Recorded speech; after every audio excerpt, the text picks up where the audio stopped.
David Grusch chose to step forward after years of quietly listening to stories he was never meant to hear. This is the story of a man who moved through secure rooms, gathered whispered accounts of unknown craft, and carried that knowledge home with him each night. Not as proof, not as argument, but as something heavy and unresolved. Tonight, we follow the slow path that led him there and what it feels like to live with unanswered truths. If this helps you fall asleep tonight, you can tap the like button tomorrow morning. And if you remember any dreams when you wake up, you're always welcome to share them. I love reading them. Chapter 1. David Grusch was not searching for mystery.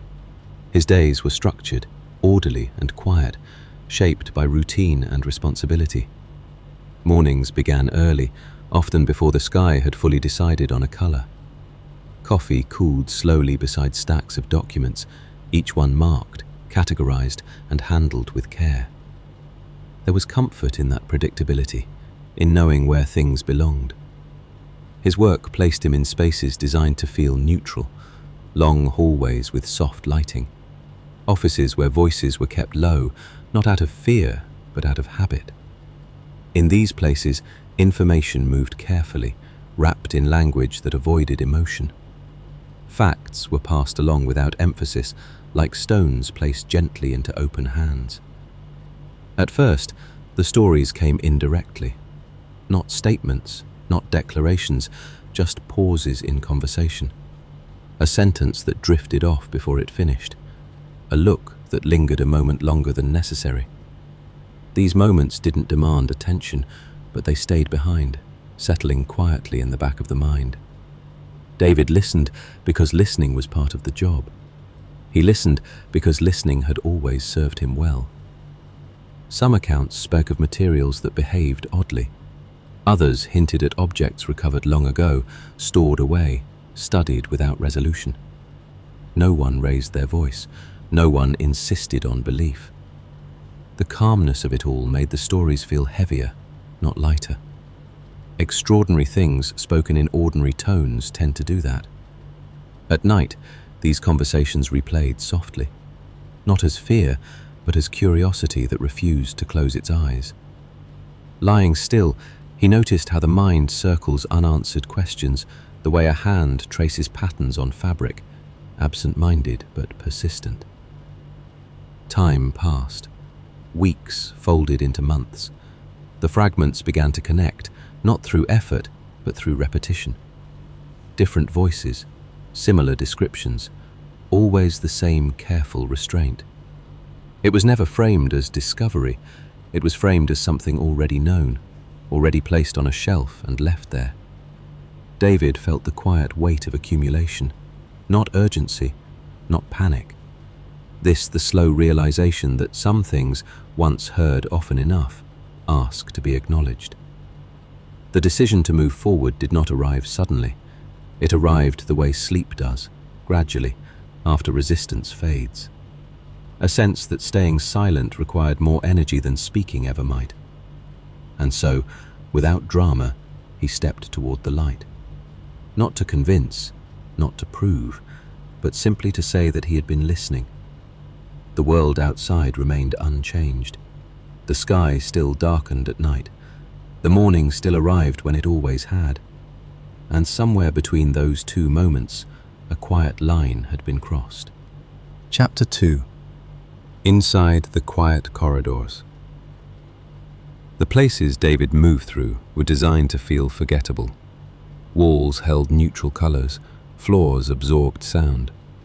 Even time seemed to behave differently there, stretching gently, unhurried, as if nothing urgent could exist within those boundaries. These were not spaces built for discovery, they were built for containment. Information arrived in fragments. A document referenced another document that could not be accessed. A briefing hinted at work conducted elsewhere by people whose names were never spoken. It was a system that functioned on distance, each person close enough to touch the truth, but never close enough to hold it fully. David learned to read between absences. Noticing what was not included became as important as what was. When reports avoided certain terms, when descriptions leaned on vague language, it created a kind of negative space, and within that space, something quietly formed. Sometimes conversations happened without words, a slow nod, a shared silence after a sentence ended too early. These moments carried more meaning than explanation ever could. They suggested familiarity, repetition, and a shared understanding that some things were not meant to be resolved aloud. The corridors themselves felt like witnesses. They had seen people come and go, carrying questions in and out without ever setting them down. The lights hummed softly overhead, steady and indifferent, as if they had learned long ago not to react. David never felt rushed. There were no alarms, no countdowns, no sudden turns. Instead, the pressure came from consistency, from hearing similar accounts spoken by different voices across different rooms, from realizing that coincidence grows thinner each time it repeats. At times, he imagined these stories like objects placed gently into storage, carefully wrapped, labeled just enough to identify them, then left alone, untouched, while years passed quietly above them. He noticed how easily the mind adapts. What once seemed unusual gradually became familiar, not normal, but accepted. The human mind is remarkably skilled at learning how to carry weight evenly, distributing it so no single moment feels unbearable. When David left these spaces at the end of the day, the outside world felt louder. Cars moved too quickly. Conversations felt too open. The sky seemed vast in a way that contrasted sharply with the enclosed calm he had just left behind. And yet, the quiet followed him. It lingered in the way he listened more carefully, in the way he paused before responding, in the way certain thoughts returned late at night, uninvited but patient. Inside those corridors, nothing demanded belief. Nothing asked for judgment. They simply existed, holding stories that refused to fade, waiting for someone willing to carry them beyond those walls. The corridors remained behind him each evening, but the silence they taught him how to hear came with him, every time. Chapter 3. Stories that do not fade. Some stories behave differently than others. They do not announce themselves. They do not arrive with urgency or demand attention. Instead, they settle quietly, like dust in still air, becoming noticeable only when enough of it has gathered. David began to recognize these stories by how often they returned, always shared cautiously, always framed as something inherited rather than discovered. They were spoken in the same calm tone one might use to describe an old building or a familiar road, things that have existed for a long time and are no longer surprising to those who pass them every day. The details varied, but the shape remained familiar. Objects that did not conform to expectation, materials that resisted classification, accounts of retrievals spoken about as procedures rather than events. There was no excitement in the telling, which made the stories feel heavier, not lighter. Repetition has a strange effect on the mind. When something is heard once, it can be dismissed. Twice, it can be questioned. But when it returns again and again, carried by different voices with no connection to one another, it begins to leave an imprint. David noticed how these accounts lingered after conversations ended. They resurfaced during quiet moments, while waiting in line, while watching the light shift across a room, while lying awake as the world slowed down for the night. The mind returned to them not out of fear, but out of unfinished curiosity. Some nights, sleep arrived easily. Others, it hovered just out of reach. In those moments, thoughts drifted without direction, circling ideas that refused to resolve, not searching for answers, simply acknowledging that questions existed. What struck him most was the absence of spectacle. No one embellished. No one tried to persuade. These were not stories told to impress, but to document, to pass along, to ensure continuity. like a quiet relay where the act of carrying mattered more than the destination. Over time, David sensed the emotional weight beneath the restraint. Not anxiety exactly, more like fatigue. The kind that comes from holding something carefully for too long, aware that setting it down might change everything. The stories did not fade because they were dramatic. They persisted because they were unfinished. And unfinished things have a way of remaining present, waiting patiently in the background until the mind grows quiet enough to notice them again. The nights stretched on, unremarkable and steady, and somewhere between waking and sleep, those stories continued their gentle work, shaping thought without ever raising their voice. Chapter 4. The Burden of Knowing.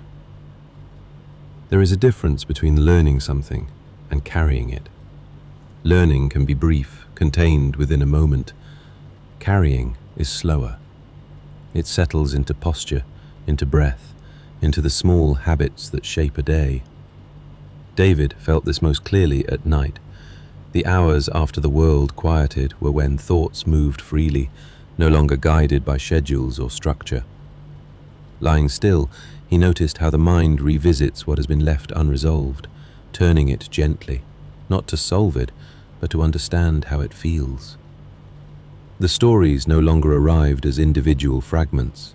They blended together, forming a presence rather than a narrative. Not a conclusion, not an answer, just a sense that something existed beyond the edges of ordinary explanation, and that he had brushed against it, without fully seeing it. Sleep came differently now, sometimes quickly, sometimes reluctantly. On restless nights, awareness drifted between memory and imagination, where facts softened and boundaries blurred.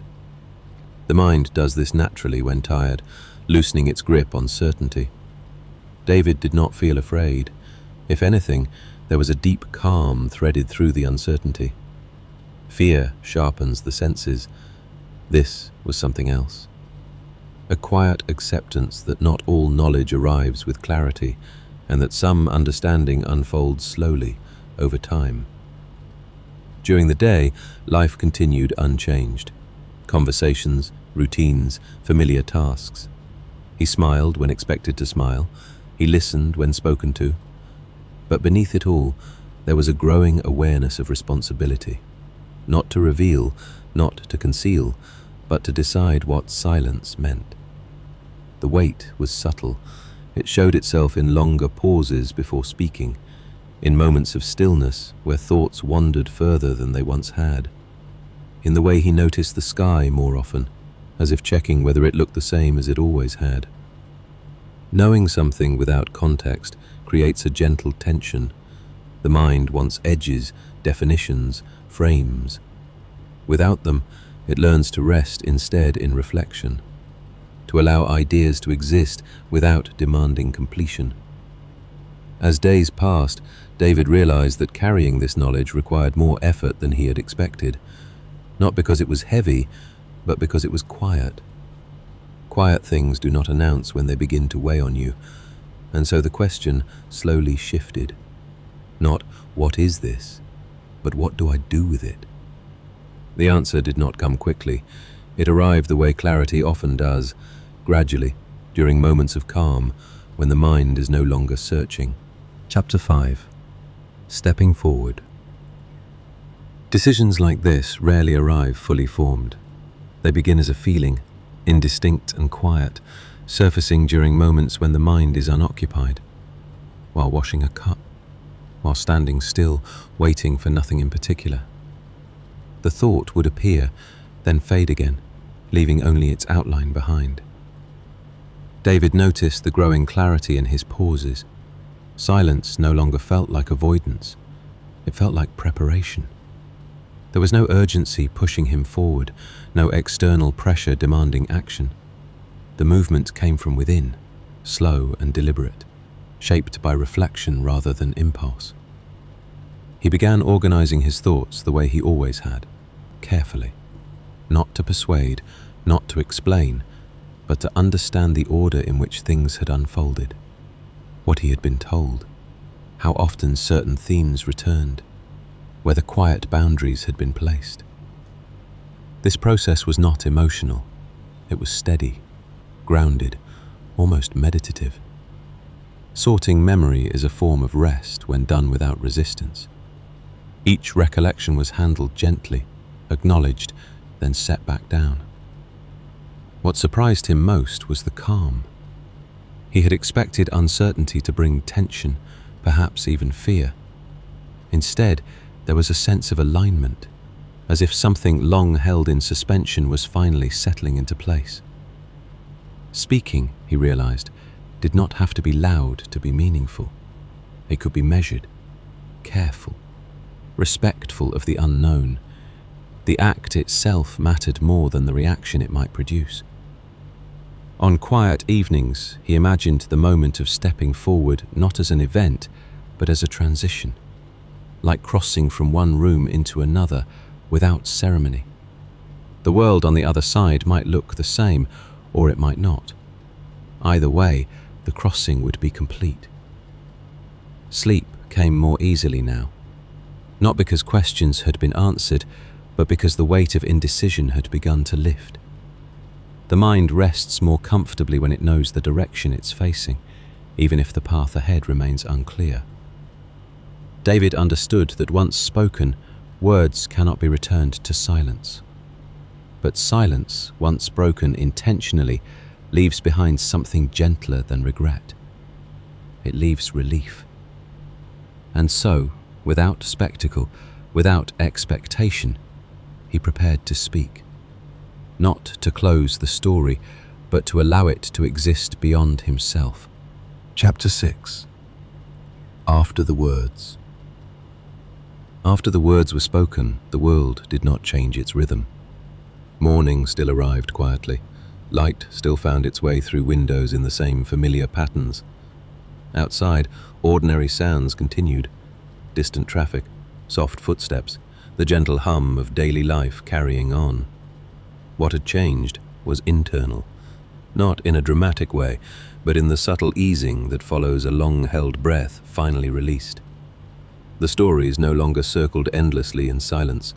They had been placed gently into the open, where they could exist without being carried alone. David noticed the quiet return, not the silence of secrecy, but the calm that comes from alignment. Thoughts no longer pressed against one another, searching for resolution. They drifted more freely now, like clouds passing without needing to form shapes. There were still questions. There always would be, but questions no longer felt like weight. They felt like space, open, breathable, unconfined. The mind, relieved of its burden, allowed itself to soften. Evenings grew slower. The act of resting became easier. Sleep arrived not as an escape, but as a natural closing of the day. Dreams wandered where they wished, unconcerned with explanation or outcome. The sky overhead remained unchanged. Stars appeared when they always had, distant and patient. Looking up, there was no demand to understand, no need to define what lay beyond, only the simple awareness of vastness and the comfort of not having to fill it with answers. Some stories do not ask to be finished. They ask only to be acknowledged, then allowed to rest. And as the night deepened, thoughts grew quieter. Breath slowed, muscles loosened. The edges of awareness softened, blurring gently into sleep. Whatever remains unexplained can wait. For now, there is rest.